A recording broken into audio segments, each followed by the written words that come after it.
and welcome to another exciting edition of Cammy's Comic Corner. I'm your host as always, Cammy. Let's get right into it because the pick of the week this week is just amazing. Let me get right into it. First up, the pick of the week from Image Comics, we have The Sword number 24, written and drawn and illustrated and layouts by the Luna Brothers. Now, I have been such a big fan and supporter of this series for the longest time. If you go back and look at like episode 4 or 5 of Cammy's Comic Corner, I talk about how much I love The Sword number 2. And all these issues later, it still is such an amazing series. And this last double-sized issue reminds us why the Luna Brothers are so good at these kinds of stories.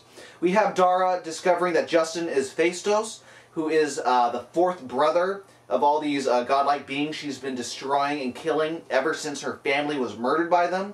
He gives the entire backstory of how he survived when Dara's dad, Demetrios, stabbed him in the belly. He fell through the earth, fell all the way to the core, and took him 2,000 years to get back to the surface, all because of going against gravity. Made a new identity for himself, laid low while looking and seeking out his brothers and the sword, and kept track of them all these years later. Finally saw a chance to strike against them, only they found the sword before he did. He saw that Dara was the lone survivor and used her and then played her and then became her closest friend so he could get her to do his bidding and kill his brothers and sister for him. Sure enough, he does, and because of this long, battle to kill all of them, he has the sword. What's he going to do? Since it's all done with, kills himself. And it's just, it's so great, because then Dara, this is the sad part though, but now that her job is done, she has no one or nothing left to do, she decides to throw the sword into the earth, go back to her house where it all began, and die. Lay down and die. And as she does, all the wounds open up. It's just a creepy, she must be in an immense amount of pain, but now she's finally back with her family again. So, oh my god. It was a great closure. If you like the girls, pick this up. If they do it like they did with the girls and have this in one gigantic omnibus, wait for that to come out. Or if you have all the singles like me, save them, get the omnibus as well. Luna Brothers, thank you so much for this great journey you took us on. I've been a fan every step of the way. Now on to the Fast Five. First up from Marvel, we have Siege number 4. Now this is the final issue of the miniseries, and it's also the beginning of the status quo, the new status quo of the Marvel Universe, with the whole heroic age and everything. Loki makes the ultimate sacrifice and takes the magical stones, puts the powers onto the Avengers. They go up against the Void. They beat him. They have to kill him, unfortunately, because Bob Reynolds says, you gotta kill me. He's not gonna go away unless you kill me. So they do. There's a huge epic battle leading up to that point, and then Steve Rogers, after the whole dust settles and everyone's behind bars, including Norman Osborn, Steve Rogers, aka Captain America, is now the new S.H.I.E.L.D. commander. He's in charge of it. He's the new Nick Fury, as it were. And then there is no more Superhero Registration Act. So now the heroic age is upon us, and now we have literally millions of different Avengers titles coming out to, tell us why we should love the Marvel Universe. Good stuff. Good ending, very satisfying. Next up from DC, we have The Flash number 2.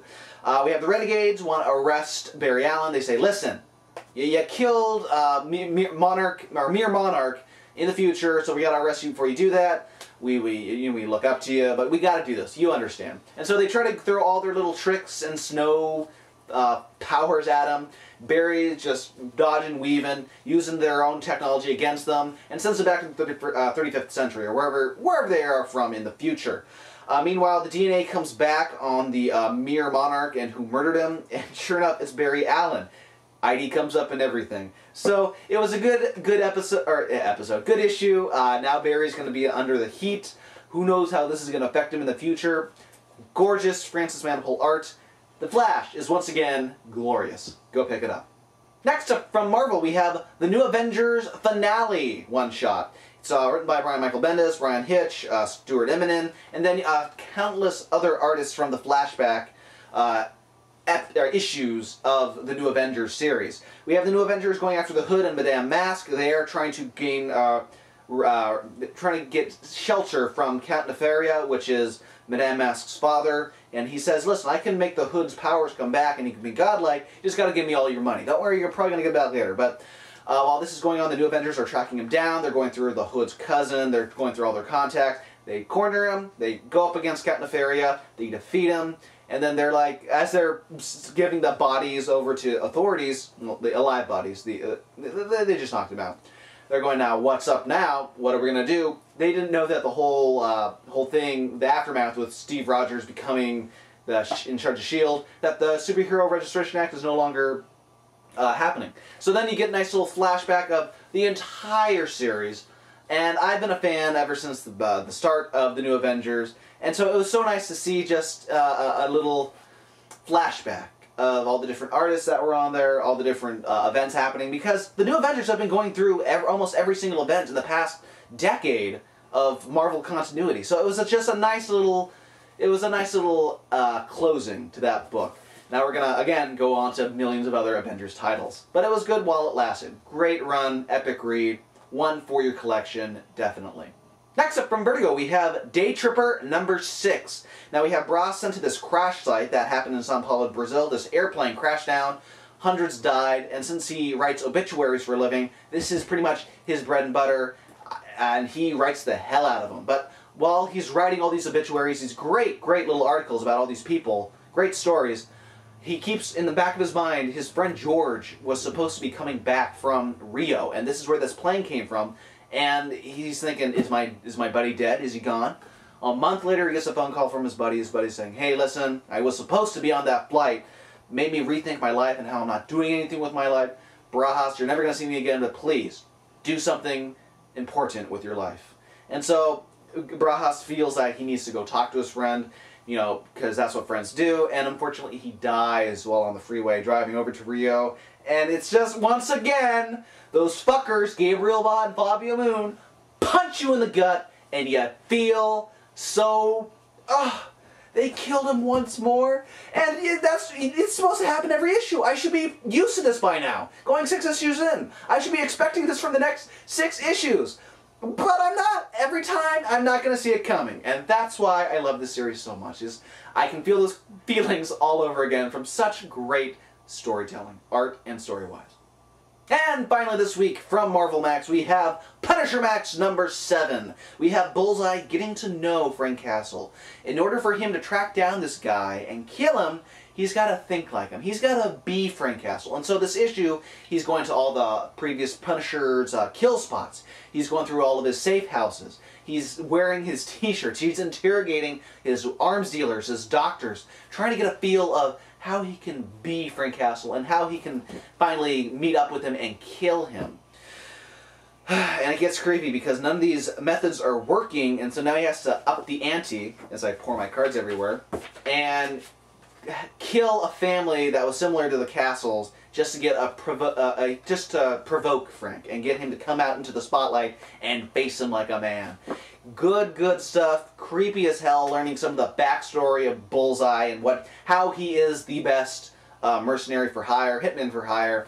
If you're not reading PunisherMAX, what is wrong with you? I mean, if you don't like the Punisher, I can understand. But if you like the Punisher and you're reading Frankencastle and not this, what is wrong with you?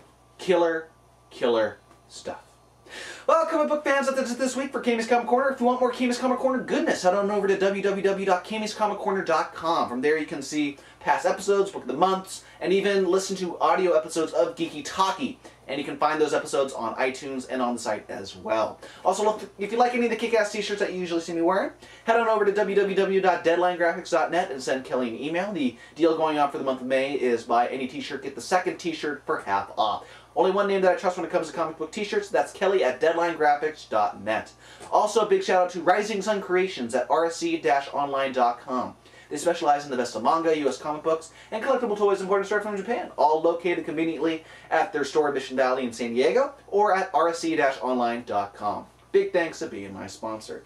That does it this week. I have some great episodes coming up, because June's coming up, and then you'll see me covering Comic-Con because it's official. Got all my press credentials all set out.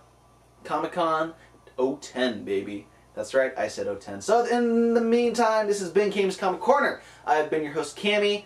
Keep an ear out for Break the Fourth Wall podcast. I'll be a guest on that audio podcast as well this week. Check that Tuesday or Wednesday. Till then, take it easy, people.